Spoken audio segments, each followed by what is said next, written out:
Was die Dollar bekämmert an einen Punkt merken, ist an einen Unterschied merken. Nu worden we dat meinen, dat is eenmaal wie Menschen, wie gleichen uns Punkt klar zu merken. Wie gleichen dat die Menschen roma uns, unsere Freunde, Familie, noch uns kicken down und sagen, wo klug wir sind, wie viel wir wollen down über die Welt roma uns. Wir haben uns irgendwo ungeschmiert mit geschafft, wir wollen Sachen mehr auf Facebook, und WhatsApp und Instagram, unsere Freunde von wollen down, wo schlecht dat geschafft uns auch behandelt. Wir gleichen nicht eine andere Person, wir wollen über die Person plüdern, nur unsere Freunde und Familie. Wir wollen einen Präsident wählen und wo wir uns Punkt klar merken, wovon Präsident wir sollen wählen. Das ist ein Schlechter, das ist ein Guter. Und wir wollen haben, dass Menschen drum uns sagen wollen, dass wir sind die Klickste, wir wollen, was da angeht, wir sind beleidigt, wir sind da, wir haben uns angeschmiert und wir gleichen einen Punkt zu merken als Menschen. Die Frage, die wir uns mal stellen, ist, dass wenn wir diesen Punkt merken, haben wir wirklich einen Unterschied merken in den Lebens und in der Welt um uns. Haben wir Gott sein Namen hier, haben wir Gott sein Recht zu bieten, mit dem, dass wir einen Punkt merken, über wo wir uns fallen.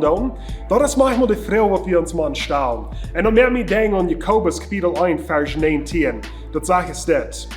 Meine lieben Brüder, seid schwind bei der Sache zum Horchen.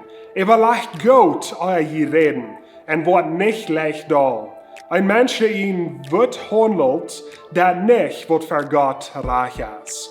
Niemand, der wie kriegt jeder von das falsch. Wir wollen nur busig zum da worden. Wir don't nicht horchen, wir gleichen busig zu reden und wir gleichen uns Punkt klar zu merken.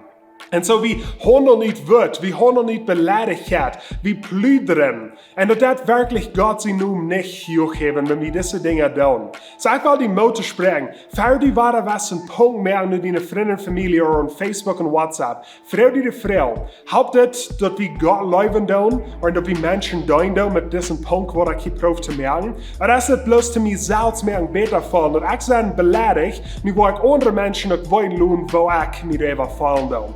So, wenn wir uns fragen, merkt dort ein positiver Unterschied nur die Welt um uns. Hilft dort andere Menschen hoch. Hilft dort Gott hoch. Habt dort Gott sein Recht zu wissen auf dieser Welt. Wenn wir uns diese Fragen stellen, und wenn wir nicht bloß Punkte merken, aber wenn wir einen Unterschied merken in der Welt, wo wir wohnen. Sag mal, über das Motto sprechen mit diesem Wort. Wenn ihr das Video hast, gleich, dann will ich liken auf Facebook, subscriben auf YouTube, checkt das Video an mit Freunden und Familie, und wir sehen uns nächste Woche.